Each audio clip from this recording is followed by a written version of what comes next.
আসসালামু আলাইকুম রহমতুল্লাহি বরকাতুহ। এর আগেও আমি একটা ফ্লোর বক্সের ফ্লোর সকেটের আমি ভিডিও দিচ্ছিলাম। এখন এখানে সমস্যাটা হচ্ছে কি,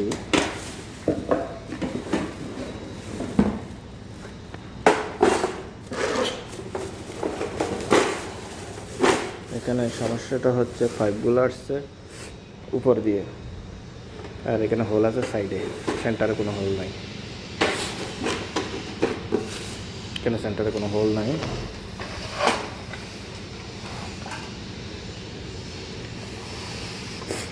এটা একটা সমস্যা। এটা আসছে উপর দিয়ে, আর এখানে আছে হোল। এই জন্য পাইপ রাখার আগে আপনার বক্সটা দেখতে হবে আগে কীরকম। একটা গ্যারেন্টার দিয়ে কাটিং করতে হবে। কেবিল লাগার পরে গ্যারেন্টার দিয়ে কাটার সময় একটু ফ্রি রাখি কাটবেন আর কি, যাতে ভিতরে ঢুকে আর কি। এটা হ্যাঁ,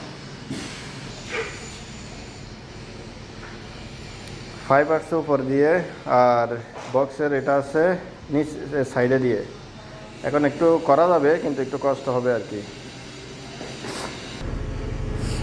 এটা ঠিক আছে, লাইন দিয়ে দিয়েছেন? হ্যাঁ দিছি। এই দেখো, এটা এই 26x26, 60x60। হ্যাঁ, এখানে অলরেডি মার্কিং করা হয়েছে। যদি না আসে একটু আর একটু ক্লিয়ার করে দিবা, বাস এতটুকুই। ঠিক আছে, এই সাইডে দিয়ে হোল, কিন্তু এটা আসতেছে আপনার এই মাঝখান দিয়ে, ওইখানে হোল বানাইতে হবে। ঠিক আছে, তোমরা আগে কাটিংটা করো, আমরা ওদিকে মার্কিংগুলো শেষ করতেছি। ঠিক আছে, মার্কিং করা হয়েছে এক একটা।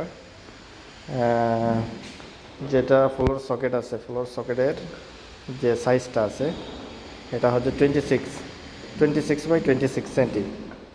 তো 26-এর এই যে ডাইমেনশনটা নিয়ে এগুলো মার্কিং দেওয়া হয়েছে। এখন গ্রাইন্ডার দিয়ে কাটিং করা হবে। কাটিং করে একটু গভীরে যেতে হবে যতটুকু এটার ডাইমেনশন আছে। তারপর দিয়ে মাটি তুলে এটা ভালো করে পাইপগুলো কেটে তারপর লাগাতে হবে। তো দেখেন, এখানে ফ্লোরে তারা মার্কিং করে ফেলছে। ফ্লোর কিন্তু মার্কিং করলে পরে সমস্যা, এগুলো ওঠে না। এই জন্য মাস্কিং টেপ রেখে, এভাবে মাস্কিং টেপ রেখে কিন্তু মার্কিং করতে হবে। যেখানে কাজ ফিনিশিং হয়ে গেছে সব জায়গায় মাস্কিং টেপ লাগিয়ে কাজ করতে হবে।